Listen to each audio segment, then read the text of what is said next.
છેલ્લા 24 કલાકમાં ગુજરાતમાં ઘટેલી 2 ઘટનાઓએ ગુજરાતીઓના આત્માને ઝંઝોળી નાખ્યા છે। એક ઘટનામાં પિતાનો દીકરી પ્રત્યે અથાગ પ્રેમ અને એના માટે મરી મિટવાની ભાવના છે,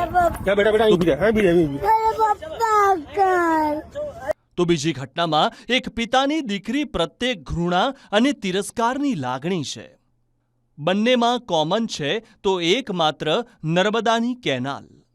એક ઘટનામાં દીકરી માટે પિતા કેનાલમાં ડૂબીને મરી ગયા છે, જ્યારે બીજી ઘટનામાં સગી દીકરીને એક પિતાએ કેનાલમાં ઉંચકીને ફેંકી દીધી। એકમાં દીકરી વ્હાલનો દરિયો સાબિત થઈ તો બીજામાં દીકરી નફરતનો ભોગ બની છે। ગુજરાતને હચમચાવી દે તેવી આ ઘટનામાં એક પિતાએ દીકરાની ઘેલછામાં એક દીકરીની હત્યા કરી નાખી। એક 7 વર્ષની જીવતી દીકરીને ઉંચકીને કેનાલમાં ફેંકી દેવા માટે એક પિતાનો કઈ રીતે જીવ ચાલ્યો હશે એ હૃદયને સોસરવું વીંધી નાખે તેવો સવાલ છે।